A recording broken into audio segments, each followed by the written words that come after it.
Electoral. Por la mañana, el ministro presidente de la Suprema Corte de Justicia, Arturo Saldívar, recibió al depuesto presidente del tribunal, José Luis Vargas. Dio cuenta de ello en su Twitter. Allí escribió que estaba seguro que en breve estaría superada esta crisis institucional. ¿Qué pasó más tarde? Más tarde, José Luis Vargas propuso a los otros integrantes de la Sala Superior del Tribunal una reunión para definir una salida jurídica y política a la situación. De acuerdo con el magistrado, la reunión tenía carácter de urgente. Por la tarde, el magistrado Reyes Rodríguez Mondragón, quien había sido designado como presidente del tribunal el pasado 4 de agosto, informó en una carta publicada en su cuenta de Twitter que daba un paso a un lado para incidir en la reconciliación de la Sala Superior del Tribunal Electoral y por lo tanto declinó a la presidencia. Reconoció que su designación, si bien fue mayoritaria, fue tomada en ausencia de 2 magistrados, por lo que se haría a un lado para que en un proceso claro y transparente entre todos puedan elegir a quien presida el tribunal. Después, de la misma forma, vino la renuncia del magistrado José Luis Vargas. Por la noche, también en su cuenta de Twitter, publicó una carta en la que presentó formalmente su renuncia como presidente de la Sala Superior del Tribunal Electoral. Informó que finalmente decidió ceder con el objetivo de solucionar la crisis por la que atraviesa la institución y lograr una reconciliación. Ya durante la madrugada del día de hoy, el tribunal publicó un comunicado en el que anunció que el magistrado Felipe Alfredo Fuentes Barrera era el nuevo presidente hasta el 1 de septiembre. Ese mismo día se va a emitir la convocatoria para designar a una nueva titularidad, una nueva magistrada presidente del Tribunal Electoral del Poder Judicial de la Federación.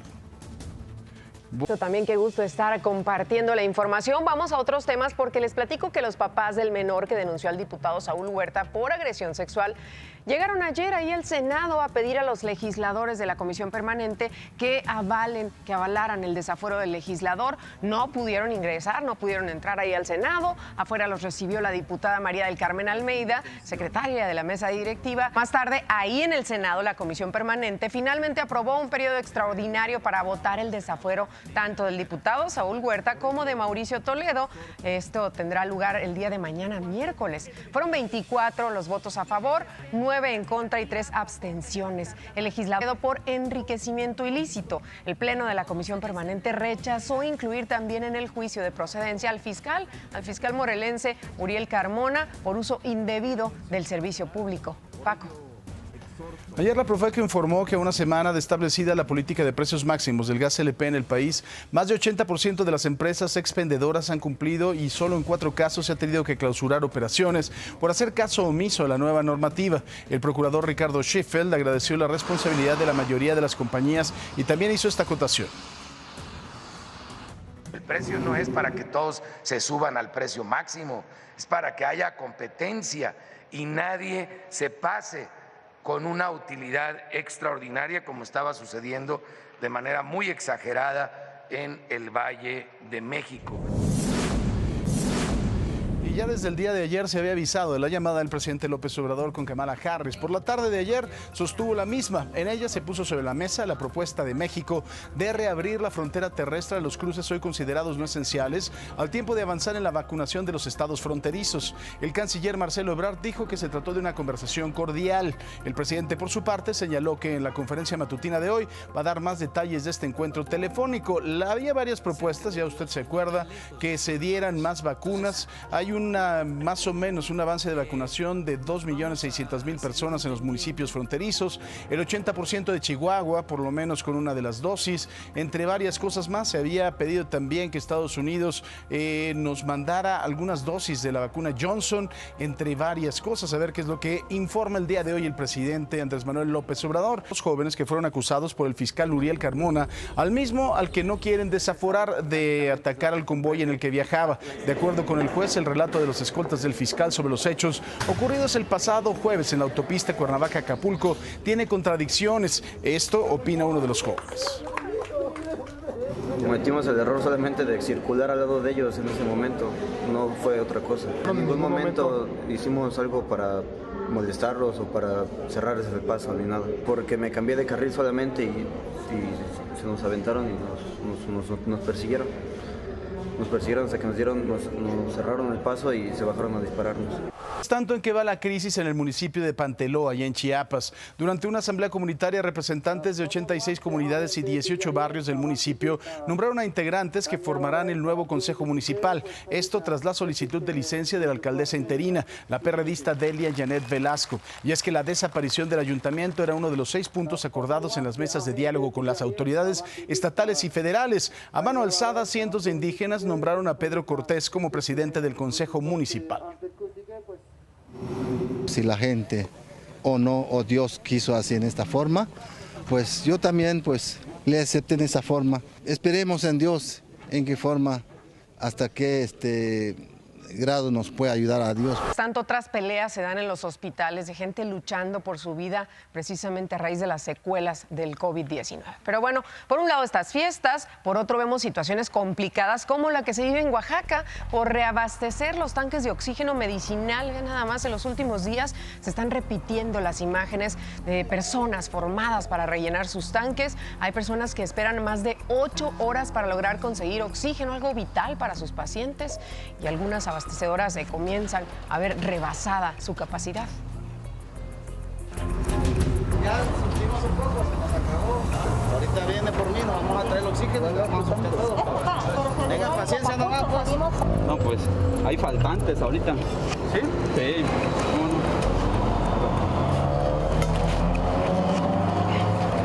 A las 7:30 estaban acá esperando el tanque. Donde sucede prácticamente lo mismo es en Guerrero. El oxígeno sigue escaso. Todos los días se hacen largas filas en los centros de distribución de Chilpancingo, hasta donde llegan habitantes de otros municipios, incluso buscando rellenar sus tanques. Los centros de distribución de la ciudad tienen que conseguir el oxígeno en otros estados como son Puebla, la Ciudad de México también, pero la demanda está rebasando verdaderamente la oferta. Es insuficiente. No tenemos la cantidad que se necesita de oxígeno para poder abastecer a todos los enfermos. Momento también de saludar con gusto a Marlene Stahl con las redes sociales. La pregunta del día, ¿cómo está Stahl? Muy bien, Paco Sea, muchas gracias. En este momento, 5 de la mañana con 56 minutos. Gracias por continuar con nosotros en esta semana. Y bueno, ya lo sabe, a través de @ImagenSea tenemos una pregunta para que usted participe en nuestras redes sociales. Dígame, ¿considera que la aplicación de la vacuna anti-COVID debería ser obligatoria o voluntaria? Ahí están apareciendo las opciones en nuestro Twitter, Facebook e Instagram para que participe durante todo el día y comparta su opinión con el hashtag Abre los Ojos. Quédese con nosotros. Regreso contigo, Paco.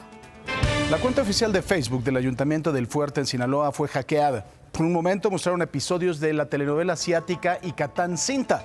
A través del área de comunicación social del ayuntamiento, informaron que todos los administradores de la cuenta fueron dados de baja y posteriormente se subió un video. De acuerdo con las primeras investigaciones, el nuevo administrador y posible responsable del ataque podría encontrarse en los Estados Unidos. Combustible en una toma clandestina para ordeña de hidrocarburo de Pemex provocó una intensa movilización de los servicios de emergencia del estado. Los hechos se dieron en el municipio de Chapatongo. El derrame de diésel ocurrió sobre los campos de cultivo. Por fortuna, Protección Civil acordonó la zona para evitar que pobladores se acercaran al lugar y no pasara alguna tragedia. En Nuevo León, policías del municipio de Juárez rescataron a 141 migrantes procedentes de Nicaragua, Honduras y El Salvador, que estaban abandonados en la caja de un tráiler. Entre los migrantes había 78 adultos, 17 adolescentes entre 14 y 17 años y 46 niños de 1 a 13 años de edad. Cuando los uniformados rescataban a los migrantes, llegaron al sitio 2 hombres. Uno de ellos se identificó como el propietario del tráiler. Los 2 sujetos, identificados como José Gerardo N., de 34, y Óscar Alejandro N., de 22, quedaron detenidos.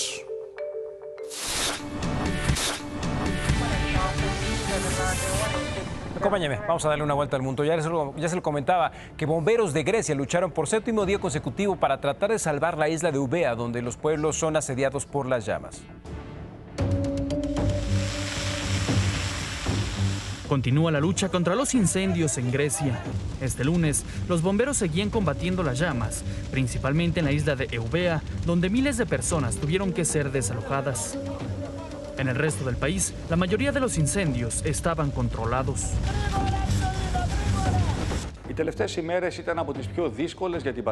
Los días pasados han sido de los más difíciles para nuestro país en décadas. Dimos batalla y seguimos dándola con todo nuestro poder, pero estamos combatiendo un desastre natural de proporciones sin precedentes.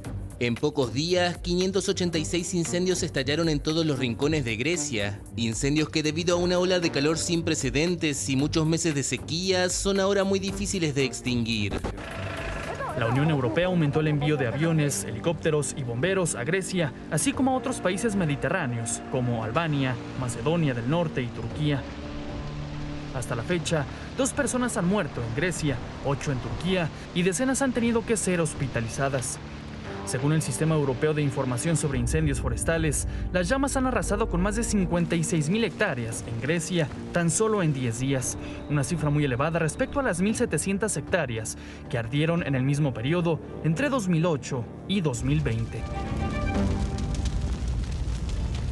Y mire, durante julio la superficie afectada por los incendios en California superó el daño registrado durante la crisis forestal del año pasado. Según registros del Departamento de Bomberos de California, el incremento fue del 184.7%. Este lunes el incendio forestal Dixie se convirtió en el segundo más grande registrado en la historia del estado. En otra información, los casos de coronavirus y las hospitalizaciones en Estados Unidos han aumentado en 35 y 45% respectivamente durante la última semana. Se informó que los contagios son impulsados por la rápida propagación de la variante Delta en áreas del país que lidian con las bajas tasas de vacunación. Por su parte, Canadá reabrió su frontera después de eliminar los requisitos de cuarentena a los visitantes que llegaron con pruebas de vacunación. La frontera terrestre más extensa del mundo estuvo cerrada 17 meses tras los límites y las limitaciones impuestas a los viajes no esenciales para frenar la propagación del coronavirus.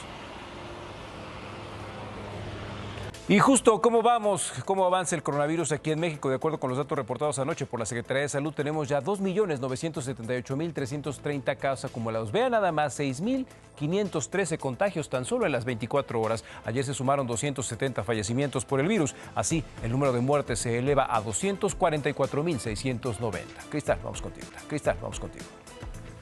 Gracias, Quique. Y mira nada más lo que están haciendo en Sinaloa. A partir de ayer, las autoridades de Mazatlán ya están solicitando el certificado de vacunación contra el COVID a los turistas. A quienes no lo tengan, se les niega el acceso a hoteles, a comercios, mercados, estadios, centros recreativos, centros comerciales también, así como bares, restaurantes y antros.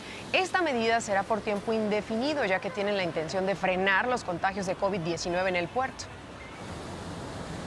Ahorita tuvimos un pequeño problema con la Asociación Nacional de Tiendas de Centros Comerciales. Les dijimos que cuando alguien no lo trajera podía haber tolerancia, pero que la siguiente vez ya no. Pero nos dimos cuenta que están permitiendo a todo mundo entrar y no se los piden. Y ya les dijimos que a partir de hoy, si no cumplen, los vamos a sancionar. En más del tema del coronavirus, Guerrero pasó de color naranja a rojo, regresó al rojo en el semáforo de riesgo epidemiológico. Esto debido al repunte de contagios de COVID-19 ahí en el estado, principalmente en Acapulco. Vean nada más.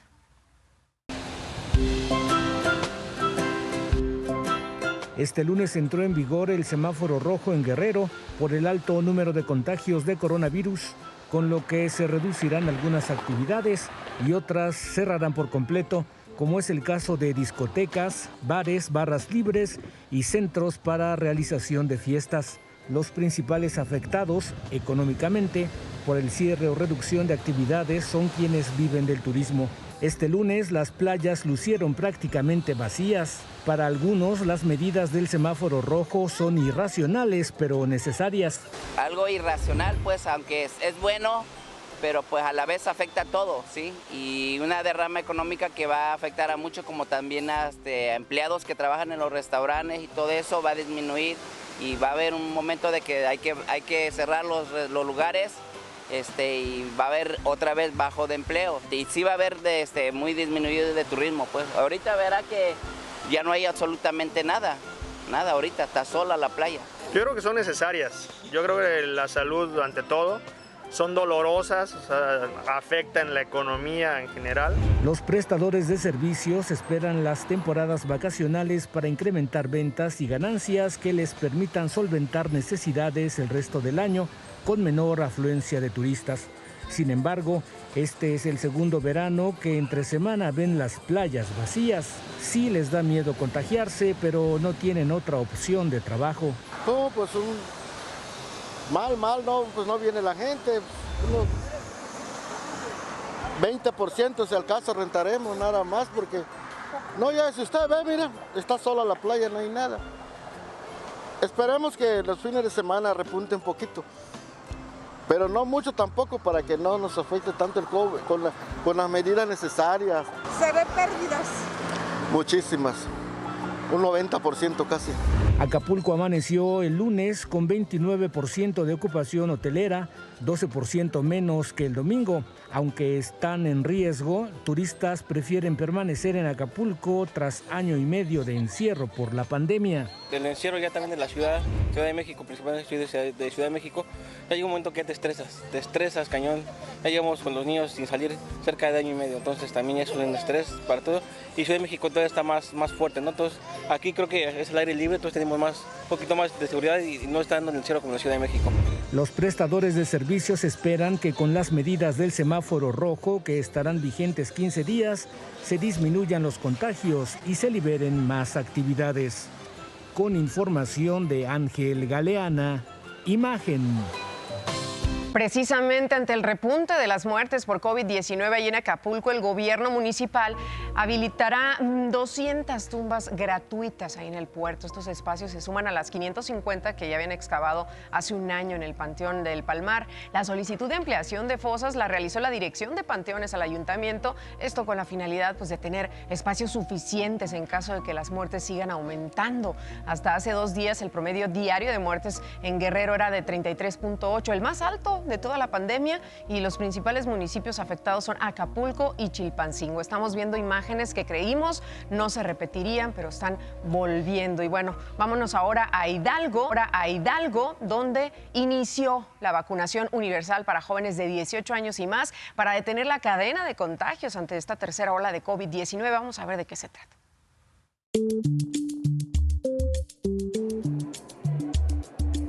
Ante el incremento acelerado de contagios de COVID-19, dio inicio a la vacunación universal en Hidalgo para personas mayores de 18 años. A primera hora de este lunes, los jóvenes llegaron a los centros de vacunación para recibir su primera dosis. Hay una responsabilidad en cada uno de nosotros para que esto también pueda mejorar. La verdad que ha sido rápido y no hemos tenido tanto problema. Yo pensaba en lo personal que se iba a tardar más la fila o el procedimiento, pero la verdad es que es algo rápido. Maximiliano fue de los primeros en la fila. Tiene 25 años y con ansias esperaba que llegara el momento de su vacunación, pues para él representa una esperanza de regresar a las aulas y retomar su rutina. Sí, la verdad es que, bueno, yo ya estaba esperando ya con ansias por lo mismo de la universidad. Para mí es complicado estar en clases en línea y ojalá ya con esto podamos irnos reincorporando poco a poco a las clases. Es importante, para nosotros es muy importante que la gente se vacune. Estamos trabajando para los 2 objetivos primordiales de la vacunación. Una, que es reducir el riesgo de muerte, y 2, reducir el riesgo de hospitalizarse y tener una complicación grave. En el estado de Hidalgo fueron instalados 2 módulos de vacunación permanente en los municipios de Pachuca y Tulancingo. Además, se habilitarán 39 células más en diferentes regiones de la entidad, donde cualquier hidalguense podrá acudir y solicitar la aplicación del biológico, siempre y cuando haya dosis disponibles. Estamos abriendo aquí de lunes a viernes de la 1 de la tarde a las 6 y los fines de semana desde las 8 de la mañana hasta las 6 de la tarde. Normalmente estamos aplicando 2.800 o un poquito más de dosis de vacuna cada semana. La Secretaría de Salud de Hidalgo informó que en los puntos más alejados dentro del territorio estatal también habrá brigadas de vacunación. Desde el inicio de la pandemia en 2020, Hidalgo ha registrado más de 40.000 casos positivos y más de 6.400 muertes a causa del COVID-19. Para Imagen, Brenda Salas. ¿Y cómo vamos con la vacunación? Le cuento que el último reporte de la Secretaría de Salud señala que se aplicaron 355.273 dosis en el país. Así, el total de vacunas aplicadas hasta el momento es de 72.488.230. Estas corresponden al 56% de la población, pero solo la mayor de 18 años. 27.502.230 dosis corresponden, eso sí, al esquema completo de vacunación. Mexicanos que ya han recibido las 2 dosis de la vacuna. El dólar, 19 pesos con 50 centavos a la compra y 20 pesos con 51 centavos a la venta. El euro, 22 pesos con 7 centavos a la compra y 24 pesos con 4 centavos a la venta. En Yucatán, al menos 4,000 tienditas han cerrado sus cortinas a consecuencia de la disminución de ventas. Así les está yendo en estos tiempos difíciles. Se estima que en el estado existen unas 20,000 tienditas de la esquina, pero más de 4,000 bajaron su cortina en lo que va del año.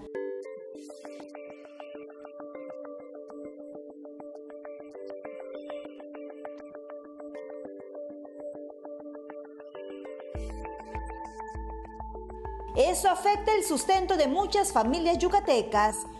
Pues desde que empezó la pandemia todo ha bajado, o sea tiendas, pero siempre ha bajado muy las ventas. En lo que respecta a la luz, yo veo que es demasiado lo que me están cobrando, porque tengo solo una nevera. El recibo anterior, 3,140 pagué, que jamás me habían cobrado ese recibo. Pero no solo los altos costos en la luz y los productos han afectado a estos pequeños negocios. También tienen que competir con las grandes cadenas de autoservicio. Sí nos afecta porque ellos trabajan 24 horas y la gente, pues, donde en el momento donde se encuentren, ahí entran a comprar, aunque esté más caro que en la tienda. Pese a esta situación, las pocas tienditas que han quedado en Yucatán se resisten a cerrar. Pues de ahí vive uno, no hay de otra. No, ahí sale para que yo coma, yo pague, para que de ahí sale todo. Se espera que con el regreso a clases, la economía de muchos pequeños negocios mejore. Con imágenes de Ángel Novelo, para Imagen informó Flor Castillo. Carlos Loera regresará a Chihuahua como coordinador de los programas federales de bienestar luego de que fue candidato al gobierno del estado por Morena. El presidente López Obrador afirmó que le tiene mucha confianza y lo calificó como un hombre de lucha, una persona íntegra, honesta y trabajadora. El presidente indicó a Loera que trabaja en beneficio del pueblo de Chihuahua, independientemente de las filtraciones y filiaciones partidistas. El IMSS y el Sindicato Nacional de Trabajadores del Seguro Social iniciaron la revisión del contrato colectivo de trabajo para el periodo 2021-2023 a través del diálogo. Esta acción busca fortalecer el bienestar de los trabajadores, revisar la prestación de servicios institucionales también. Al respecto, el director general del Seguro Social, Zoé Robledo, subrayó que en el contexto de la pandemia, el IMSS y el sindicato se organizan, colaboran, discuten y enfrentan juntos el peor momento que haya vivido la Seguridad Social de México. Y ante la tercera ola de contagios de COVID-19, el Consejo Nacional Empresarial Turístico aseguró que un nuevo cierre de establecimientos será catastrófico para el sector. Considera que para evitar mayores contagios es indispensable el uso de cubrebocas y cumplir con la sana distancia, además de una mayor ventilación de las áreas de servicio al público. El Consejo enfatizó la necesidad de acelerar la vacunación de la población y calificó de positivo el uso de pruebas COVID y en su caso solicitar certificado de vacunación a los clientes de los establecimientos. Segunda ocasión en la que es interrumpida la peregrinación de mujeres michoacanas a la Basílica de Guadalupe aquí en la Ciudad de México. Esta costumbre pues ha tenido que ser modificada, vea usted. Hace 22 años, en Michoacán inició la tradición de honrar a la Virgen de Guadalupe con una peregrinación a la Basílica de la Ciudad de México. El primer día de agosto siempre se iniciaba una caminata con miles de mujeres michoacanas con destino al santuario más importante, erigido en honor a la Morenita del Tepeyac. Este 2021 es la segunda ocasión que se interrumpe la caminata de 11 días hacia la Ciudad de México. La pandemia por el COVID-19 cambió las formas de honrar a la Virgen de Guadalupe y ahora las peregrinas caminan distancias más cortas, pero con la fe intacta.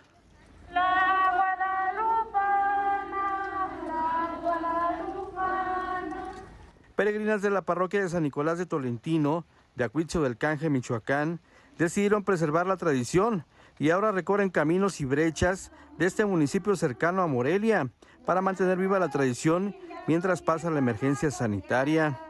Mujeres de entre 20 y 65 años de edad no quieren dejar de dar gracias a la Virgen mexicana por los favores recibidos y la reconocen como símbolo de identidad de los mexicanos, pero marchan pocas y protegidas para evitar el coronavirus.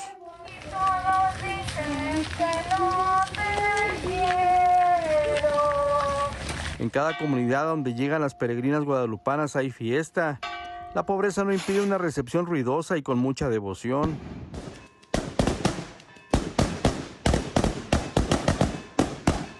Nancy Pompa participó por primera vez en la peregrinación al Tepeyac en el 2019.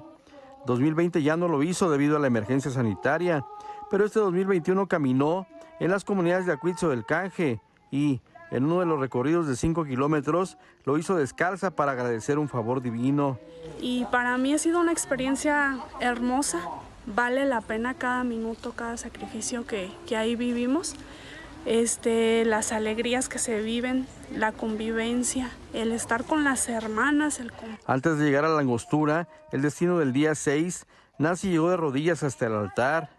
De que cuando hay un problema con el que humanamente no puedes, te unes a la redención, te unes al amor de Dios a través del dolor de su pasión, haciendo ese tipo de sacrificios para el niño. En Michoacán, la Arquidiócesis de Morelia canceló todas las peregrinaciones a la Basílica de Guadalupe. Por eso, las peregrinas de Acuitzeo del Canje decidieron continuar con la tradición católica en sus comunidades, sin arriesgar su salud por la crisis sanitaria del coronavirus. Para Imagen, Miguel García Tinoco.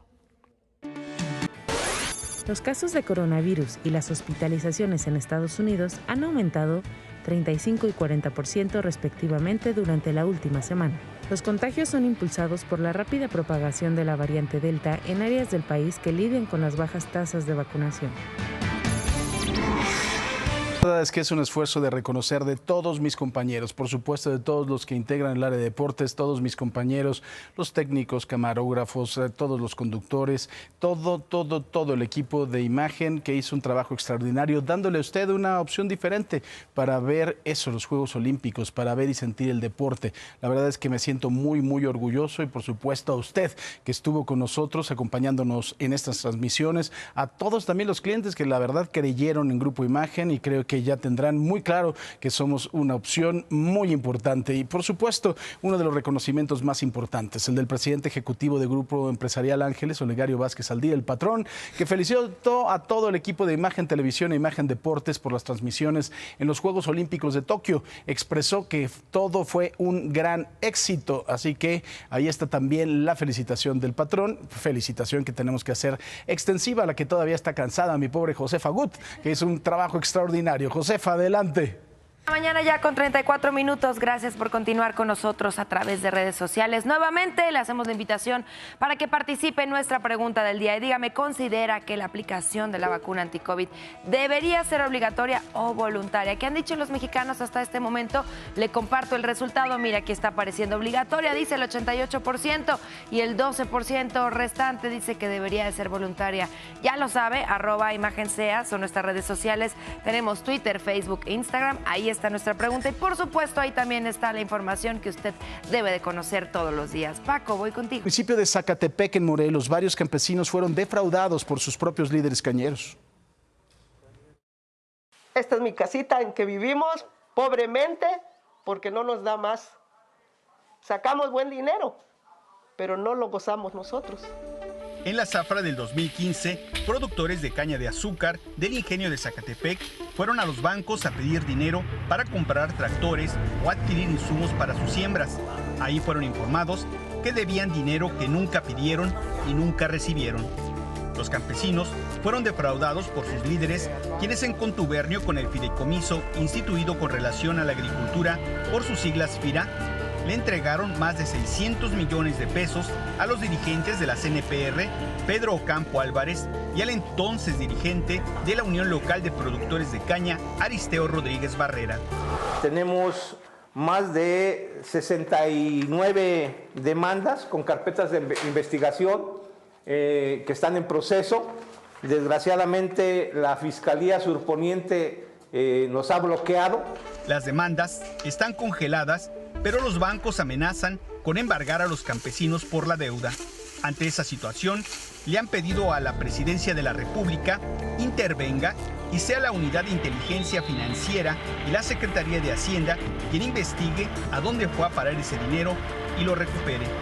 Anteriormente los periodos eran de 3 años, el señor lleva 10 años en el poder y acaba de reelegirse supuestamente en una asamblea por 6 años más. Ha modificado tanto el líder nacional como el líder local los estatutos para seguirse manteniendo ellos en el poder. Por ahora, los dirigentes cañeros se amparan cada 2 meses y se aferran al cargo para no ser investigados.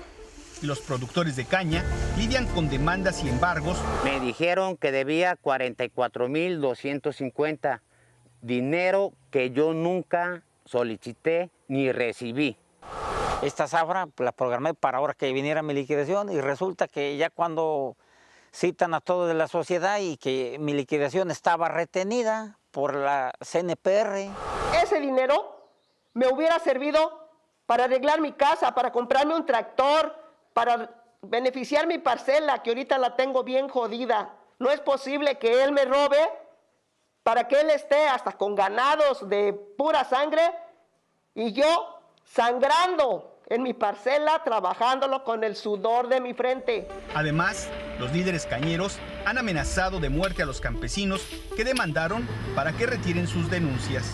Hacemos responsable al ingeniero Pedro Clemente Ocampo Álvarez, líder local de la CNPR, del ingeniero Emiliano Zapata, y al líder nacional Carlos Bacallera Ayala, de los daños que puedan ocasionarse físicamente sobre mi persona y sobre las demás personas o productores cañeros. Derivado de sus gestiones, los cañeros se han podido percatar que en esa misma zafra del 2015 fueron defraudados campesinos de 5 ingenios de Chiapas, Veracruz y Tabasco. Para Imagen, Pedro Tonal. Autoridades municipales de Santa María Huatulco determinaron cerrar las playas al paso de visitantes por el incremento de COVID. La restricción estará vigente hasta el 31 de agosto. Pese a que las autoridades municipales de Santa María Huatulco ordenaron el cierre de playas a partir de esta semana por el incremento de casos de COVID-19, las bahías del complejo turístico más importante de Oaxaca registran todavía una alta afluencia de turistas nacionales e internacionales. La tarde de este lunes así se vio la bahía Santa Cruz. También hubo afluencia en la playa La Entrega. Solo en las playas Arrocito y Maguey, personal del municipio de Huatulco no dejó pasar a los turistas. Pues tenemos cerrado desde el 9 de agosto hasta el 31, pues hay que esperar a ver qué nos sigue todavía por delante. ¿Ahorita qué se les está diciendo al turismo? Pues que están cerradas las playas. A este grupo de visitantes solo se les permitió contemplar la playa. No, súper mal porque venimos desde muy lejos, yo vengo desde Colombia y no voy a poder disfrutar de mis vacaciones por las restricciones. ¿Qué les han dicho? Que no podemos salir del Airbnb. Claro, sí me doy con las ganas de conocerlo, pero pues ya habrá otro momento. A más de un año del golpe económico que les representa la pandemia, los prestadores de servicios se resisten a un cierre total del complejo turístico que junto con Oaxaca de Juárez y Tuxtepec son los que registran mayor número de casos positivos al día. Pues sí, nos afecta porque pues la verdad hay poco turismo, no están cerradas las playas. No tenemos empleo, dependemos del turismo aquí en Huatulco. Pues esto es bastante, muchos tenemos nuestros hijos, tenemos a nuestras esposas. La verdad, pues sí, es como triste, es de sufrimiento porque pues esperábamos una oleada grande de turismo. La Secretaría de Salud de Oaxaca conminó a las autoridades municipales a tomar medidas estrictas para desacelerar la propagación de casos COVID, cuya curva de crecimiento está aún sin control. Para Imagen, José de Jesús Cortés. La tercera ola de coronavirus está golpeando a los habitantes de Salina Cruz, Oaxaca. Decenas de personas han tenido que esperar hasta 8 horas para poder reabastecer los tanques de oxígeno que necesitan sus familiares.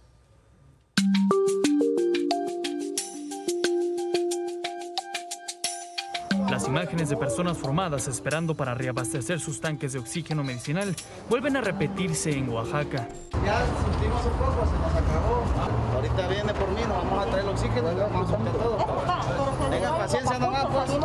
Ocurrió en la abastecedora de oxígeno de Salina Cruz, donde decenas de familiares de pacientes que enfrentan las complicaciones de COVID-19 esperaron más de 8 horas para recargar sus cilindros. No, pues hay faltantes ahorita. A las 7:30 está uno acá esperando el tanque. Los servicios de salud de Oaxaca reportan más del 70% de ocupación hospitalaria y estos tanques son para los pacientes que convalecen en casa. Y los fines de semana, la situación se complica porque la abastecedora ve rebasada su capacidad por la pandemia. Sí, porque le vamos a hacer la enfermedad que es, pues. ¿Cómo está su paciente? Ahí en la casa está, pero ya va saliendo ya. Ya, gracias a Dios, ya va saliendo ya. ¿Cuántos tanques ya ocupó? Como unos 30 tal vez. ¿Cuánto costó? Primero nos los daban a 1,600 y ahora pues acá está más barato, a 600. Salina Cruz, ubicado en la región del Istmo de Tehuantepec, decretó semáforo rojo por la alta propagación de contagios desde hace 3 semanas y determinó cerrar las playas principales que este fin de semana lucieron vacías. En su último informe, la Secretaría de Salud reportó que Oaxaca vive el pico más alto de la pandemia, con 2,810 personas que padecen la enfermedad. Con información de José de Jesús Cortés, Imagen. Marlene, para platicarles que el gobernador de Chiapas, Rutilio Escandón, aseguró que es necesario garantizar a los pueblos indígenas un trato igualitario, incluyente, justo y, por supuesto, sin discriminación. Durante la celebración por el Día Internacional de los Pueblos Indígenas, dijo que se está buscando una mayor justicia social, por lo que es necesario alcanzar un bien común. Destacó que Chiapas y México son herederos de una gran riqueza cultural. Precisamente en el marco del Día Internacional de los Pueblos Indígenas, varias comunidades del país se reunieron en el Zócalo aquí en la Ciudad de México para celebrarlo. Vean nada más.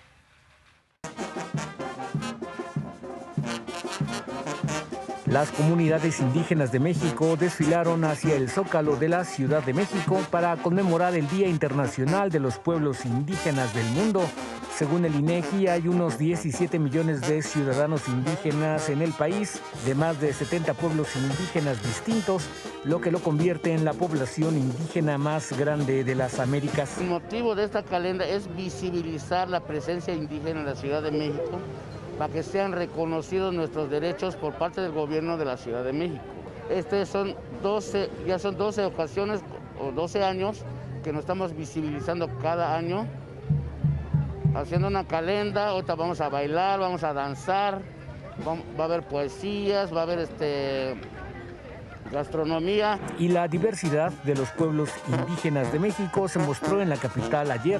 Con máscaras de diablos, los bailarines folclóricos realizaron la danza de los diablos, una danza que se originó en el sur de México. Según se informa, sus movimientos simbolizan la fuga de esclavos africanos de los españoles. Otro grupo de bailarines folclóricos interpretó los chinelos con sus distintivas máscaras blancas y trajes extravagantes que se dice que son una parodia de la tez y apariencia de los colonizadores españoles. Aunque México ha adoptado las declaraciones de las Naciones Unidas sobre los derechos de los pueblos indígenas del país se encuentran entre los más vulnerables. Como muy importante para nosotros y es muy significativo, y más aquí en la ciudad porque se está perdiendo mucho la cultura. Los niños ya no han querido hablar por lo mismo de que les da pena. Entonces esta fiesta y esta jornada la hacemos por lo mismo, para que los niños sientan que no es pena, es la cultura y es lo que tenemos que preservar, lo que tenemos que cuidar. Según el Coneval, casi el 70% de la población indígena vive en la pobreza. Imagen. Rápida negociación que logró Arturo Saldívar, ministro presidente de la Suprema Corte de Justicia. Por la mañana, Arturo Saldívar recibió a quien había sido depuesto como presidente del tribunal, José Luis Vargas, del Tribunal Electoral del Poder Judicial de la Federación. Él siempre argumentó que su destitución no había sido conforme a derecho, que era inconstitucional, que no estaba dentro de la ley y que por eso él seguía siendo presidente.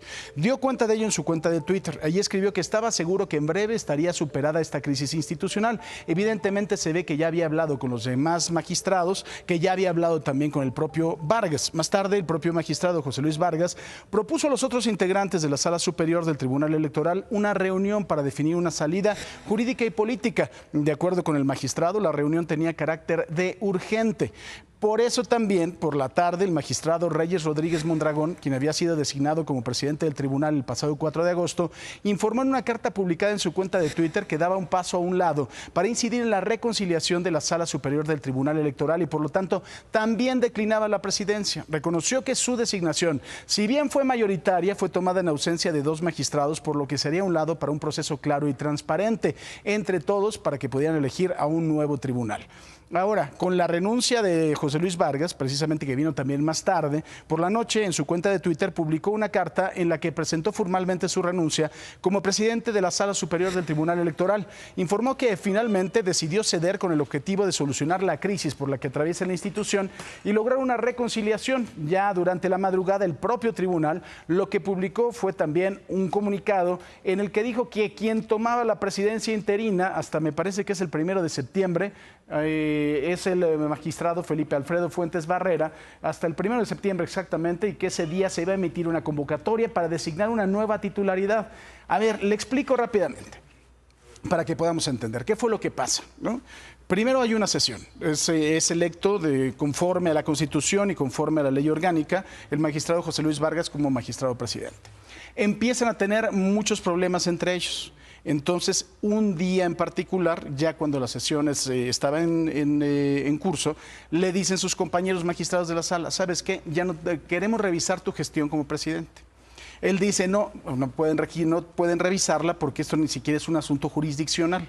Entonces, no lo quieres meter, entonces te vamos a destituir. Votan todos y lo destituyen. Votaron todos, aunque los otros 2 no estaban presenciales. Eso sí es, pero sí fue una decisión mayoritaria.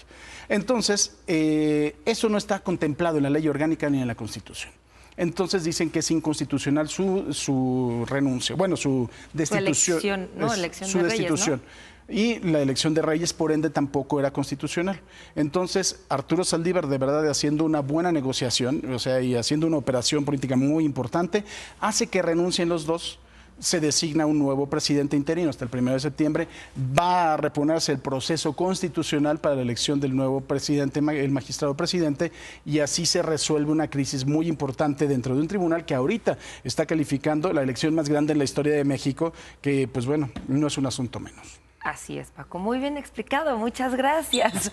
Bueno, es que justamente el día de ayer, te imaginarás, ante muchos abismos en el conocimiento de este tema dentro de redes sociales, Lagunas, porque abismos es un poco más profundo. Es que así estaban, de veras, de veras. No, pues sí, ayer la gente opinaba acerca de este tema, como sabes, desde que fue la elección, digámoslo así, de Reyes Rodríguez, empezaron por ahí muchos ataques, vino lo del tuit falso, etcétera, etcétera. Todo desde entonces, las redes sociales han estado en una constante revolución hablando del tema. Y bueno, ayer con la carta publicada del magistrado Reyes y también del magistrado Vargas, pues nuevamente vuelve la polémica y vuelven las opiniones encontradas en redes sociales, y justamente es lo que le vamos a presentar el día de hoy, que fue la tendencia en México de las más importantes en nuestro país ayer. Muy bien, vamos a leerlos. Vamos a leer tweets. Aquí está la fotografía del magistrado. Bueno, un poco impactado. Impactadísimo, sí. Dice Alberto Vaz. Alberto Vaz, no, Alberto Román. O sea, vas tú, pues. Ok. Felicidades, magistrado. Actuar desde el interés colectivo y la congruencia. Espero que la decisión no implique el abstenerse de volver a ser votado por tus pares en la nueva designación del presidente del tribunal. Se está refiriendo a Reyes, precisamente. Sí, le está contestando ahí. Después de que él publicó esta carta donde hacía pública su renuncia. Y además reconocía que no había sido conforme a la legalidad. Totalmente, que eso es bueno. La verdad es que hay que reconocerlo, ¿no? El hacer público, el que no estoy de acuerdo con que se tomen decisiones sin que haya un marco legal, pues es bastante aplaudible. Dice Lerey o Lorey. Leroy. Reyes Rodríguez Mondragón renuncia y deja un desastre en el Tribunal Electoral. ¿Quién decidirá sobre las impugnaciones de las pasadas elecciones y sus decisiones serán válidas? Si renuncian todos, ¿en qué tiempo se elegirán sucesores? No, están renunciando a la presidencia, mi querido Leroy, te estás confundiendo. Están renunciando nada más a la presidencia, no como magistrados. Ellos siguen siendo magistrados, hay un magistrado presidente que está ahorita en funciones y van a decidir como lo que son un tribunal colegiado, cada uno desde su asiento como miembros de este tribunal. Yo creo que también él se refería un poco, también en redes sociales ayer se decía que renunciaran todos, que mejor se renovaran todos los magistrados porque no estaban funcionando. Era también otra de las posturas ayer en Twitter, por ejemplo. No, pero eso es una cosa que no se puede en este momento, porque no hay las condiciones precisamente para que se califique la elección si renuncian todos, porque tendría que ver las nuevas designaciones, ¿no? Eso ya. Bueno, pero ya sabes lo que es Twitter, ¿no? Gonzalo Bautista dice, vergonzoso espectáculo de Reyes Rodríguez Mondragón. No solo debería renunciar a la presidencia ilegítima que tomó con un golpe de Estado, debería renunciar también a ser magistrado. Es lo que te digo, hay opiniones encontradas, aquí lo que hacemos es mostrar las dos caras de la moneda, claro. No estamos apoyando ninguna de las dos. Y el último. Pues es que las opiniones me parece que no estamos apoyando a nadie, es un tribunal colegiado, pero bueno, es que como también todo el mundo ubica a Reyes como la persona que puso un tuit en contra del presidente, no saben muchos a lo mejor que fue un tuit falso o algunos piensan que no fue falso, entonces ya también hay dos bandos en esto, pero bueno, así está el país. Vas. Ezequiel Muñoz, quiero pensar que por fin existe alguien más en ese tribunal que apuesta a que en las instituciones autónomas realmente dé una auténtica democracia y se actúe con imparcialidad y sin favoritismos partidistas. Esos señores los hará dignos de ser admirados por los mexicanos. Muy bien. Muy bien, Ezequiel. Aquí diciendo pues justamente que sí, es correcto la renuncia de Reyes y a ver qué sucede más adelante. Obviamente que estaremos informando cuál es la decisión después de quién se queda como presidente y qué sucede con los magistrados. Así Vargas y Reyes. Abejita trabajadora para el señor Ezequiel. Vamos con Cristal. Y vamos a más información. Les platico que un grupo de expertos de la ONU publicó un informe acerca del cambio climático y de verdad que lamentablemente es poco alentador. Es apenas la primera parte de una serie de estudios que se van a estar publicando en los siguientes meses. Esto con el fin de adoptar algunas medidas, pero ya lo antes posible.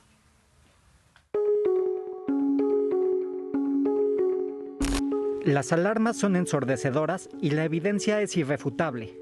El secretario general de la ONU, Antonio Guterres, fue contundente y dijo que el nuevo informe de expertos de la ONU sobre cambio climático es una alerta roja para la humanidad, la atmósfera, los océanos y la tierra.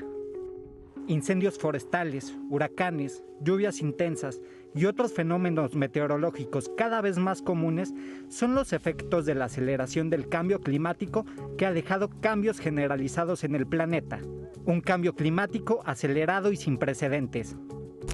234 expertos revisaron más de 14,000 artículos para elaborar el informe más completo hasta la fecha y concluyen que muchos de los cambios provocados por gases de efecto invernadero son irreversibles, como el aumento en el nivel del mar. Los últimos 5 años fueron los más calurosos registrados desde 1850. Las consecuencias ya se viven hoy con los incendios en Estados Unidos y Grecia, o las lluvias que dejaron fuertes inundaciones en Alemania, China o incluso en México. El panorama no es alentador. Se espera que la temperatura suba y que las sequías sean cada vez más comunes.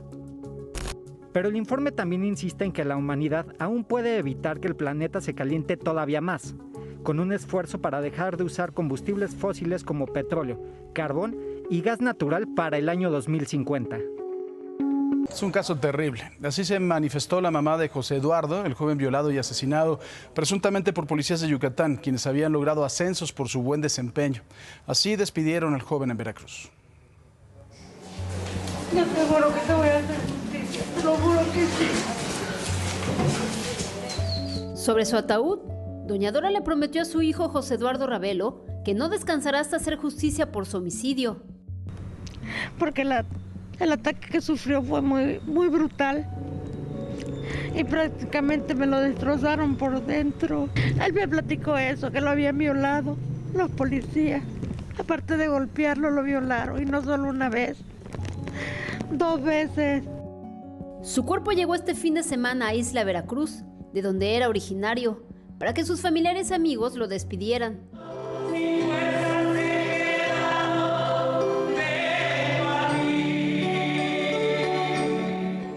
Hace 4 meses se había ido a Yucatán con sueños y metas. Él iba con la ilusión de trabajar en un hostal que había visto por internet donde les escribían que era una maravilla. Cuando llegó ahí solo duró 15 días porque le cobraban una membresía que él no podía pagar. Al terminar la misa, lo trasladaron al parque donde está el puesto de dulces en el que trabajaba con su mamá. Mira, el puesto que se encontraste. Me va a tener quedado aquí conmigo. Junto con doña Dora, iban sus otros hijos Irving y Oscar, quienes también exigieron justicia al gobierno de Yucatán porque hasta ahora no han recibido ningún apoyo de su parte. Nada más terminando de enterrar a mi hermano, pasar el novenario, regresamos para allá para seguir el curso de la demanda. Y pues no nos vamos a echar para atrás. Lo único que quiero decir aquí delante de las cámaras es que pues sí tengo miedo por lo que nos llegue a pasar a mi mamá, a mí y a todos los familiares. Pido justicia por mi hermano. Yo reclamo justicia al gobierno de Yucatán, que se haga todo lo pertinente para que esto no quede impune. Por último, el cuerpo del güero, como también le decían de cariño, fue trasladado al Panteón Municipal para sepultarlo. Para Imagen, Tamara Corro. Muchas gracias, Paco. ¿Qué está pasando en el mundo? Ahora se lo cuento. La oficina de la Secretaría General de la Organización de Estados Americanos confirmó que el expresidente de Bolivia, Evo Morales, se benefició de irregularidades en los comicios del 2019 que le habrían dado la reelección. Lo anterior tras el resultado de una investigación. También se mencionó una provisión de información falsa y el llenado doloso e irregular de actas de escrutinio. Ahora nos vamos a Italia. Las fuerzas de seguridad investigan el origen de un sobre con 3 balas enviado al Papa Francisco. El sobre sospechoso fue interceptado por trabajadores postales en un centro de distribución de correo en un suburbio de la ciudad de Milán. Además de las balas, el sobre contenía un mensaje sobre las operaciones financieras en el Vaticano. ¿Qué le parece? En otra información, científicos han pedido centrarse en el gas metano como la mejor esperanza del planeta para evitar un calentamiento global catastrófico. A través de un informe advirtieron que los países deben hacer reducciones fuertes, rápidas y sostenidas de las emisiones de metano, además de recortar las de dióxido de carbono. Sin embargo, la petición podría causar consternación en países que optan por el gas natural como alternativa más limpia. ¿Y usted qué tipo de gas tiene contratado? ¡Bravo, señores! ¡Buenos días! ¡Buenos días! Este aplauso es para los que ya están de pie en esta mañana, porque sí, el que madruga, Dios lo ayuda. Son las 7 de la mañana con 21 minutos. Arriba, señores, hoy amanecemos en Hidalgo. Mire, la Plaza de la Independencia es el elemento principal del centro histórico de la ciudad de Pachuca, donde se ubica la emblemática Torre del Reloj Monumental, cuyas campanas suenan igual a las del Big Ben allá en Londres. Fue inaugurada en 1910 en conmemoración del centenario de la independencia. Ahí está Pachuca Hidalgo. Miren nada más qué bonita imagen le presentamos esta mañana a través de las webcams de México. Y también a través de sus cuentas de Twitter nos pueden compartir fotografías como esta que nos envía Daniel Solórzano y dice: así amanece el Cristo de Copolla, Chiapas, que por cierto es el más grande del mundo. Buena vibra y el mejor de los éxitos. ¿Qué tal? Vean qué bonito aquí en Chiapas. Gracias, Daniel, por compartir con nosotros esta imagen. Y por supuesto también tenemos otra fotografía de Ana Huerta Díaz. Dice: así amanece en Ciudad Brisa, Naucalpan, desde la ventana de mi recámara. ¡Qué bonita vista tienes, comadre! Muchas gracias por compartir con nosotros esta imagen y por despertarte temprano y estar aquí al pendiente de Imagen Noticias. Los invito a seguir compartiendo estas fotografías a través de su Twitter y nos etiquetan @ImagenSea, #amanece y nos dicen desde dónde están, por supuesto, con toda la actitud, señores. Vamos contigo, Paco.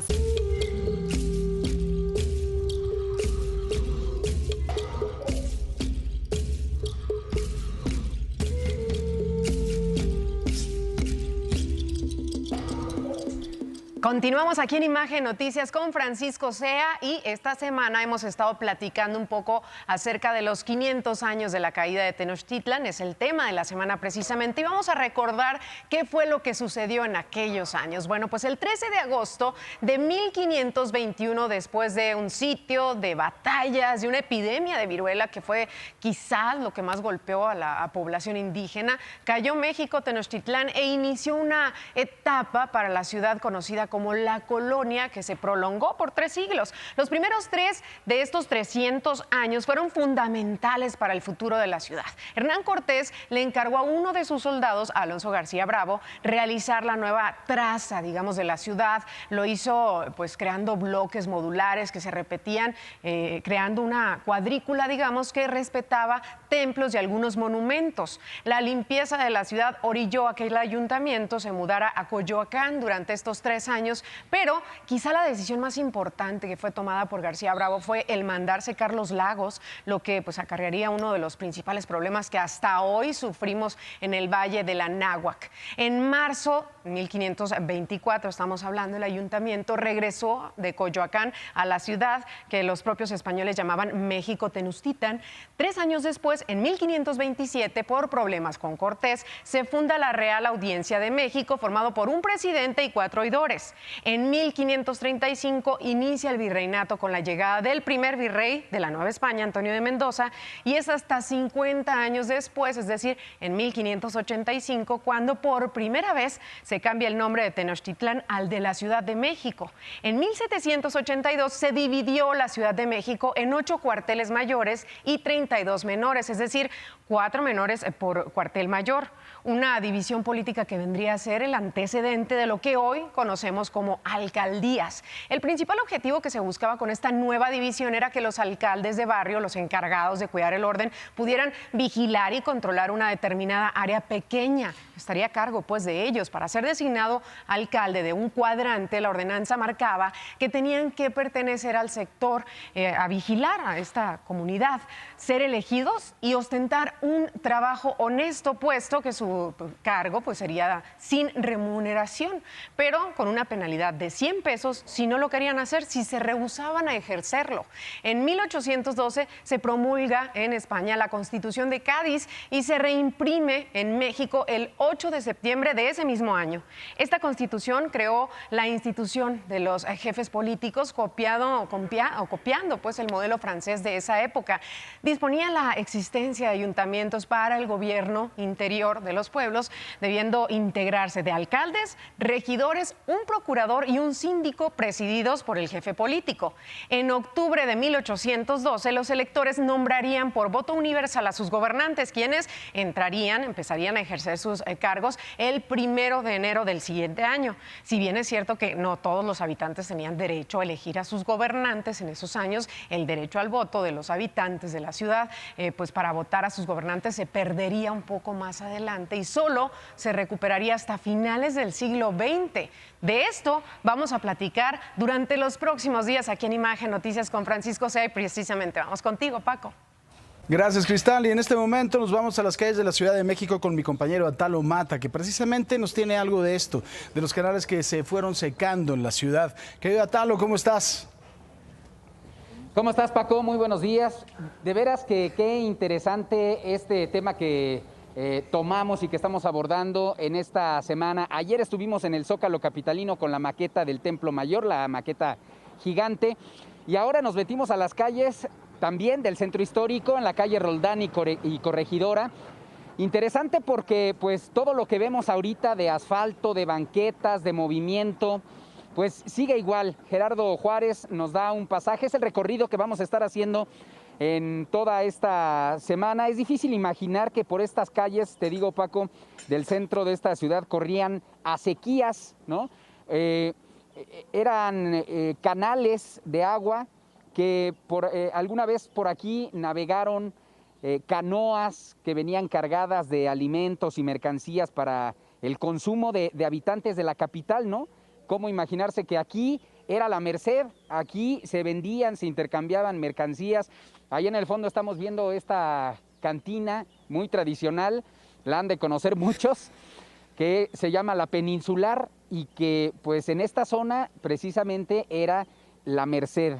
De un origen prehispánico, el cuerpo de agua proveniente del Canal de la Viga entraba de manera oficial a la Ciudad de México a la altura de San Pablo. También San Pablo está muy cerca de aquí, y la calle Roldán, donde nos encontramos, ramificándose a lo largo de la zona. De este lado podemos ver ahí donde está esta estructura de piedra. Nos vamos a asomar tantito, Paco. Aquí era donde corría los canales, donde corría el canal, donde navegaban las canoas con toda la mercancía que se distribuía. Incluso, bueno, pues podemos, y lo sabemos, ¿no? Tenemos el conocimiento general de que el viaducto, por ejemplo, el viaducto Miguel Alemán, pues era lago, era río, eran canales que ahora están entubados. Estamos aquí con don Jaime, él vende pollo aquí en esta zona. Muy buenos días, don Jaime, ¿cómo le va? ¿Su nombre, por favor? Jaime López Martínez, para servirle. ¿Cuánto tiempo lleva viviendo aquí usted? Trabajando aquí en este local tengo 55 años. Oiga, platíquenos, por favor. Aquí nos estaba mostrando don Jaime estas fotografías históricas. ¿Qué podemos ver ahí en esas imágenes? Mi tesoro, cómo estaba hace 50 años aquí, la calle de Alhóndiga, porque es calle de Alhóndiga. Allá se ven los canales de Roldán. Esa foto es de 1870. Y las fotos estas que son mis tesoros. Esa calle es de Corregidora, siempre ha habido mucha gente. Corregidora, y entraba aquí a la Alhóndiga. Oiga, y hace 500 años, pues ni imaginarse todo lo que había aquí, que ahora está todo cambiadísimo, ¿no? Era pura agua, eran lagos, nada más. Sí, así es la cosa. Y dice que finalmente aquí era la Merced antes. ¿Qué se hacía? Pues se comerciaba todo tipo, la fruta, patos, todo lo que había aquí, pescado, todo aquí era el centro. Y siempre ha sido aquí zona comercial. Oye, ¿cómo se ha venido transformando todo esto? Ha cambiado mucho. Desde el 82 cambiaron todo esto, porque aquí había circulación. Sí, si quiere. A ver, vamos a este lado afuera, porque estamos viendo, Paco, de veras lo interesante. Esta parte, por ejemplo, aquí pues también se ha ido transformando. Llegaron los españoles y también pues instauraron y construyeron mucho, por ejemplo, como ese tipo de iglesias, ¿no? La iglesia de la Santísima, pues yo creo que tiene como unos 400 años esta iglesia. Y esto siempre ha sido así, histórico, pero ha cambiado y sigue cambiando. Y de este lado, le platicábamos hace ratito al público de la Peninsular, que muchos la conocen. Aquí esta zona de este lado, ¿qué era? De lo que usted sabe. O sea, aquí había muchas estaban las bodegas de frutas, las bodegas de papas. Y pues, siempre ha sido zona comercial, y en lugar de ferreterías había cristalerías cuando yo llegué. Ahora son puras ferreterías. Y ahora, ¿y la seguridad aquí cómo? No, mal, muy mal. Sí, está mal, a todas horas roban. Y lo peor de todo, que hay mucha venta de droga. Por eso estamos así. Bueno, al fin y al cabo, venta de todo siempre ha habido aquí, ¿no? Todo, aquí de aquel lado, ahí sobre la Merced, ahí consigues de todo lo que quieras, igual que Tepito. Muy bien. Don Jaime, muchas gracias por recibirnos. Que esté muy bien, gracias por esta información, ¿no? Que muchas personas que son originarias de aquí, que venden aquí, que comercializan, pues se vuelven cronistas de la zona, Paco. Es muy interesante todo lo que nos ha platicado. En un enlace, pues a veces no tenemos el suficiente tiempo para conocer cada una de las calles y lo que era aquí, cómo navegaban las canoas a través de esta calle Roldán. Muy interesante, definitivamente aquí los mismos vecinos pues se saben la historia que les han venido contando por generaciones. Verdaderamente bien interesante, y lo que no conocemos de esta ciudad tan compleja, tan grande, tan maravillosa y a veces también tan problemática. Gracias, mi querido Atalo. Buenos días, hasta luego. Gracias, Paco, y les platico que durante muchos años ha permanecido abierto este debate respecto a la actuación o cómo el papel que tuvo la Malinche y su importancia en la presencia de los exploradores españoles por allá en el año de 1519. Aquí les vamos a presentar un acercamiento a quien también fue conocida como Malinali, Malintzin, Doña Marina. Tuvo varios nombres, pero vea por qué.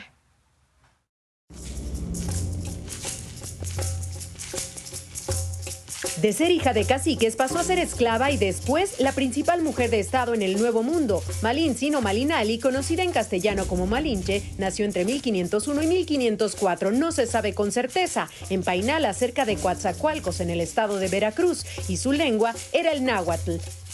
Tras la muerte de su padre, Malinche fue vendida a un cacique de Tabasco, donde aprendió la lengua de los mayas. Después fue obsequiada junto a 19 mujeres más como esclavas al servicio de Hernán Cortés cuando llegó a la zona el 12 de marzo de 1519. Malinche, o Marina, como la bautizaron los españoles, se convirtió en amante y traductora del conquistador y llegó a dar órdenes militares. Algunos historiadores la describen como una hábil negociadora, llegando a ser consejera y portavoz de Cortés en las negociaciones con los aztecas. Tradujo las conversaciones y convenios entre Moctezuma y Hernán Cortés y fue el enlace entre los diálogos previos, durante y posteriores al asedio de Tenochtitlán. Se le adjudica un hecho muy importante en la vida de México, el nacimiento del primer mestizo, Martín, fruto de su relación con Cortés a finales de 1522. Existen distintos mitos alrededor del personaje de la Malinche. Así surgió el término malinchismo, que hace referencia a la negación de lo mexicano y la preferencia por todo aquello que sea extranjero en lugar de lo nacional. En este contexto, la Malinche fue traidora o madre de la patria. Según historiadores, por no ser de origen mexica, sino originaria de un pueblo cercano al actual Coatzacoalcos, sus actos no deben ser entendidos como una traición, pero los relatos históricos la ubican como la villana que le dio la espalda a su pueblo para ayudar a Cortés y sus aliados a conquistar el territorio que actualmente se conoce como México. Nada le quita el importante papel que tuvo durante la Guerra de Conquista. Cuenta la leyenda que tras la muerte de Doña Marina, sus hermanos indígenas robaron sus restos para sepultarlos en una cueva de una gran montaña, que después fue nombrada en su honor como la Malinche, el famoso cono volcánico. Seguimos con nuestro tema de la semana y hoy les hablaré del perro Xoloitzcuintle, animal que en agosto de 2016 fue declarado por el gobierno de la Ciudad de México como patrimonio cultural y símbolo de la capital. Ve nada más qué bonito ejemplar. Vamos a conocer un poco más de él.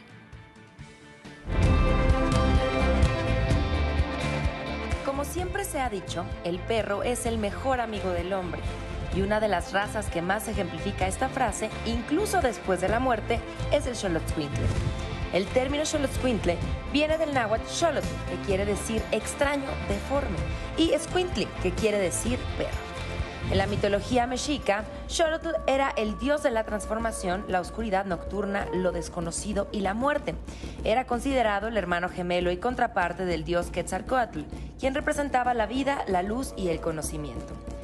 Se cree que esta raza tiene más de 7,000 años de antigüedad sin que el hombre haya intervenido en su generación, por lo que es considerada una de las más antañas y puras del mundo. Algunos investigadores creen que ya se había domesticado hace más de 5,500 años. En América, el Xoloitzcuintle era considerado un animal sagrado, un guardián y sobre todo un aliado trascendental, ya que se creía que acompañaba a sus dueños a transitar el camino hacia el Mictlán o inframundo, sitio del eterno descanso, y servía como ofrenda funeraria para sus amos. La leyenda del Xolo cuenta que si este es color negro, no podrá llevar a las almas del otro lado del río, pues su color indica que él ya se había sumergido en el río y ha guiado ya a suficientes almas a su destino.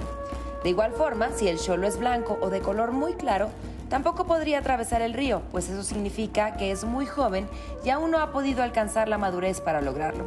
Solamente cuando son de un color gris jaspeado, que es lo usual en ellos, podría llevar a cabo esta importante tarea. En México, la primera manifestación encontrada de un perro de esta raza fue en la cueva del Tecolote, en Guapalcalco, Hidalgo, 3,500 años antes de Cristo. Hay evidencias de que diferentes culturas mesoamericanas tuvieron contacto con perros, entre ellos los tlaxcaltecas, mayas, zapotecas y mexicas. Durante el siglo XVII, la corona española dictaminó acabar con los perros nativos de la Nueva España. Debido a esto, los perros mexicanos sin pelo fueron envenenados, llevando así a la raza al borde de la extinción. Sin embargo, en 1950 fueron redescubiertos en algunas zonas de Guerrero y Oaxaca. Y desde entonces, durante el auge del nacionalismo, después de la Revolución Mexicana, varios autores y celebridades del mundo de la cultura como Diego Rivera y Frida Kahlo emprendieron una campaña para proteger a este canino milenario. El 12 de agosto de 2016, el gobierno de la Ciudad de México declaró al perro Xoloitzcuintle como patrimonio cultural y símbolo de la Ciudad de México. Esta raza se caracteriza por ser muy noble y tranquila. Llegan a vivir entre 12 y 14 años de edad y actualmente se registran alrededor de 750 xoloscuincles por año en nuestro país.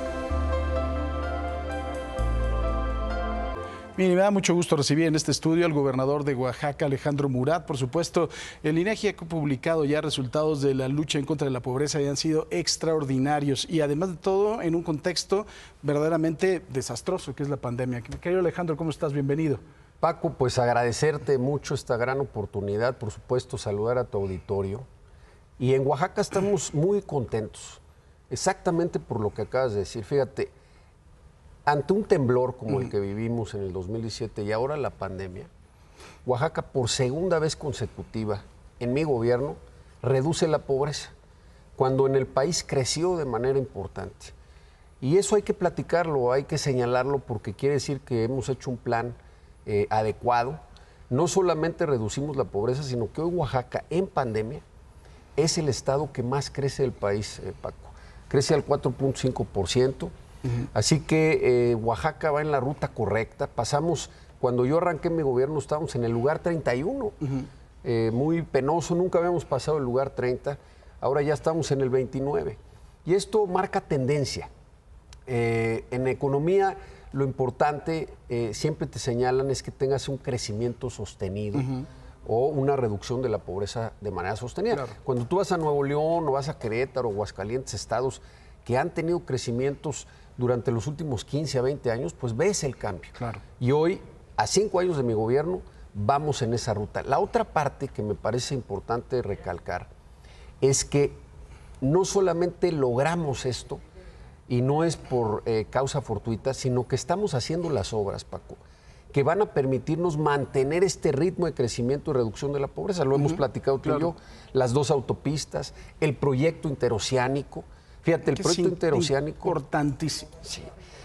Estamos proyectando más de 500,000 de empleos en los próximos 10 años y más de 30,000 millones de dólares en inversión. Oye, vamos a platicar de eso porque es un proyecto muy importante. Viene desde la época de Juárez. Estamos hablando de la época de Juárez, además de todo otro oaxaqueño ilustre.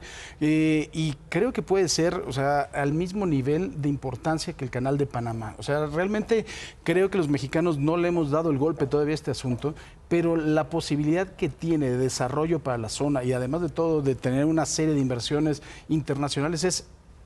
O sea, yo creo que todavía no nos la imaginamos. La verdad, coincido contigo, Paco. Lo que tenemos que analizar, y bien lo señalas, es el éxito que ha tenido en Panamá los últimos 100 años.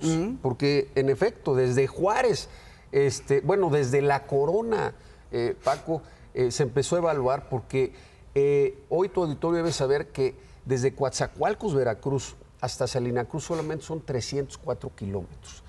Y lo que está haciendo hoy Oaxaca con el presidente de la República, porque estamos trabajando en equipo, quiero decirte que los equipos son los que ganan campeonatos, Paco, y estamos haciendo este gran esfuerzo. Y este país se llama México. Exactamente. Entonces, estamos haciendo este gran esfuerzo juntos. Yo espero que el año que entra el presidente esté inaugurando esta gran obra. Y como bien lo señalas, fíjate, nada más los ingresos del Canal de Panamá anuales superan los 5,000 millones de dólares. Entonces, es una cantidad muy importante que podríamos estar nosotros generando en la región. Claramente hoy con la pandemia también, fíjate, nos dimos cuenta que las cadenas de producción global pues son muy frágiles. Entonces ahora se están haciendo cadenas regionales. Y lo que va a suceder allá en el corredor interoceánico es que vamos a tener 10 zonas de bienestar económicas. ¿Qué significa esto? Zonas que van a tener beneficios fiscales, beneficios regulatorios, beneficios a través de los tratados de libre comercio. Entonces van a ser zonas en donde vas a tener oportunidades para hacer inversiones importantes. Tráete los insumos, aquí armamos tu producto y te lo entrego, ya te lo entrego listo en el otro lado. Exactamente, es un llave en mano, como dicen por ahí. Sí. Es decir, desde traer el cristal líquido de este smartphone a traerte los chips y todo lo vas a tener en un mismo lugar. Y fíjate, lo vas a poder mover a Asia, lo vas a poder mover a Europa y lo vas a poder mover a Estados Unidos. Entonces tenemos un lugar único y por supuesto vamos a generar una economía de valor agregado, vamos a tener un tren, se está haciendo la autopista Cayuca-La Ventosa. Entonces vamos a tener una zona que claramente va a despuntar y va a ser el nuevo motor de crecimiento, no solo de Oaxaca, sino de México. Y además, si conocen el canal de Panamá, tiene unas complicaciones técnicas impresionantes y además de todo tiene una lista de espera de barcos que es una cosa impresionante y una poca falta de transparencia también muy impresionante en el cruzado. Entonces creo que podría ser un proyecto impresionante para la región. Alejandro, hablando también de cómo se ha combatido la pobreza en Oaxaca, ha sido de verdad una labor titánica. Oaxaca es uno de los estados del país que más municipios tiene, ¿no? También por el propio Benito Juárez, que le gustaba hacer municipios, pero finalmente tienes una dispersión poblacional muy importante. Eso también hace que tengas la necesidad de hacer mucha obra, ¿no? Y ha sido entonces una labor titánica, porque ha ido para arriba el ingreso de los hogares, ha ido para arriba también, obviamente, el combate a la pobreza. O sea, ha sido una labor muy importante. Sí, fíjate que, a ver, para que tu auditorio lo pueda conocer, tenemos 570 municipios, pero tenemos más de 1.300 agencias municipales, que son municipios chiquitos. La mitad de la población, que es 4 millones de personas de Oaxaca, vive en comunidades de menos de 2.500 personas. Esas 2.500 personas o 3.000 quieren agua, quieren drenaje, quieren luz, quieren los servicios básicos, quieren tener un hogar. Y todo eso se tiene que llevar y es lo que analiza, entre otras cosas, este indicador de Coneval. Y es donde tuvimos éxito, Paco, porque hicimos una estrategia en Oaxaca en donde atendimos los 40 municipios de mayor marginación. Les llevamos estos servicios básicos, les llevamos escuelas, les llevamos salud y lo más importante también incrementamos la seguridad social. Entonces, por un lado atendimos a través de estos apoyos los problemas estructurales, pero la otra parte más relevante es que incrementamos la seguridad social. ¿Qué significa esto? Que generamos empleos formales, porque en México mucha gente trabaja, pero en la informalidad. Y cuando generas empleos formales, impactas de manera directa la pobreza porque generas seguridad social, generas pensiones, generas ingresos, pero generas una mejor calidad de vida para la gente. Y ahí es donde está ese incremento de beneficio en el bienestar de los hogares que bien comentabas. Coneval habla de que en Oaxaca creció 7.1%. ¿Y sabes qué le pasó al país? Hubo una reducción del 5.3%. Es decir, Oaxaca fue para arriba y el país fue para abajo. Lo cual te avienta casi un más de 10% de crecimiento, ¿no? Exactamente. Oye, una de las cosas que yo quiero platicar antes de que te vayas, está de moda turísticamente, no solo la parte del centro, que es una cosa de locura, de Santo Domingo, la comida oaxaqueña, bueno, ir a las ruinas, por supuesto, donde quieras, Monte Albana, donde quieras, pero la playa también está de moda, pero de moda de a de veras. Ahorita me estabas platicando, no quiero ser, pero si usted, señora, quiere ver a Maluma, anda por allá. Exactamente. Ahorita lo que está de moda en Oaxaca es que Maluma nos visitó, la verdad se lo agradecemos. Hace un mes, ¿sabes qué? También estuvo Kanye West, platicaba con sus hijas, las Kardashian, allá en Puerto Escondido. Así que claramente está de moda. Queremos invitarlas a que vengan a disfrutar de nuestra historia, de nuestra cultura, de nuestra gastronomía, la grandeza que tiene Oaxaca, especialmente las oaxaqueñas y los oaxaqueños, que los vamos a recibir con los brazos abiertos. Y quiero decirte otra cosa, Paco. Ahí también tiene que ver esta reducción de la pobreza, este crecimiento, porque pudimos detonar de manera importante el sector servicios. Quiero decirte que estamos solamente 10% abajo de la época prepandemia en las visitas turísticas por aeropuerto. Fíjate, antes de la pandemia superamos el 1,000,000 de visitantes en el aeropuerto. Fue la mejor época que ha tenido Oaxaca, ya estamos muy cerca. Y bueno, lo que queremos es compartir con todos ustedes. Y el año que entra, Paco, porque estamos haciendo más de 100 obras de envergadura, vamos a inaugurar la carretera Oaxaca-Puerto Escondido. Vas a estar a hora y media. Así que nos vamos a poder echar un vuelve a la vida y espero que nos acompañen allá en la inauguración. Muy bien, pues querido Alejandro, como siempre un gusto y de verdad felicidades. Los resultados, a veces somos criticones de los políticos, cuando se hace bien hay que decirlo. Gracias, Paco, y bienvenidos a Oaxaca cuando guste. Te lo agradezco mucho. Alejandro Murat, gobernador de Oaxaca. ¿Se acuerdan que más de una vez comentamos que la pandemia era el menor de nuestros problemas? Pues efectivamente teníamos razón. Cuando salgamos de este virus, que para la OMS será más una enfermedad endémica con la que tendremos que aprender a vivir por el resto de nuestras vidas, habrá que ver si seguirá habiendo condiciones para vivir en el planeta o si de plano la madre naturaleza se empezará a deshacer de nosotros por ser quien pareciera busca acabar con todo. Luego de examinar 14,000 artículos científicos, el panel intergubernamental de expertos sobre el cambio climático concluyó que las emisiones continuas de gases de efecto invernadero podrían quebrar el límite clave de la temperatura en el mundo en poco más de 10 años, algo que para Antonio Guterres y la ONU ponen en la alerta roja a la humanidad, pues las consecuencias de este fenómeno son casi irreversibles. Las olas de calor en Grecia y América del Norte, inundaciones en Alemania y China, el calentamiento de océanos y el derretimiento de glaciares de montañas y polos son tan solo los primeros efectos que, de no hacer algo, pronto se convertirán en más olas de calor aún más intensas y frecuentes, mucha lluvia a escala global y largas sequías. En Latinoamérica habrá cambios en las precipitaciones, aumento de la temperatura a una escala por encima del nivel mundial. En el Caribe, norte y sur de Centroamérica, ciclones tropicales, tormentas severas y polvaredas, más sequedad, aridez del suelo e incendios forestales constantes, así como un incremento en los niveles del mar y menos cantidad de nieve y hielo en las cordilleras de Sudamérica. A finales de siglo, el nivel del mar podría subir a los 2 metros y 3 metros más en los siguientes 50 años, por actos que en un 90% son provocados por influencia de los humanos, que al parecer no entendemos que estamos ya en la línea de no retorno. ¿Hay solución? Ahí está lo difícil o imposible del asunto, pues a decir de los expertos, la solución se basa en que todas las personas del planeta trabajemos en equipo, uniendo fuerzas para recortar las emisiones de dióxido de carbono, bajar el uso de gas metano y la irradiación proveniente de la industria de los combustibles fósiles. Antonio Guterres, secretario general de la ONU, señala que no hay tiempo para demoras ni lugar para excusas en este problema y que solo juntos podremos evitar una catástrofe climática. ¿Se podrá? ¿O estamos en la antesala de lo que acabe con nuestra especie en este planeta? Piénselo. Quique, ya está con nosotros mi querido Pato González. Pato, vamos a hablar de los Nintendos, esto da emoción.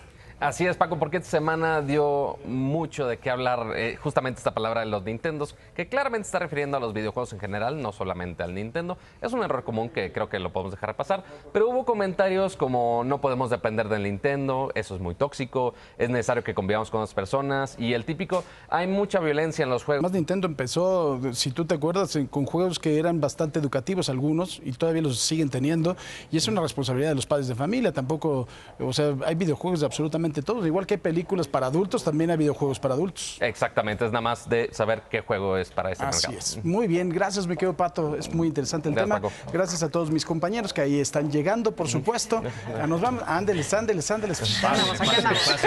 vamos, gracias, señoras, señores. Nos vemos el día de mañana, nos escuchamos a la 1 de la tarde, la segunda imagen informativa. Feliz cumpleaños, ¡Feliz cumpleaños, mi gordito, te amo.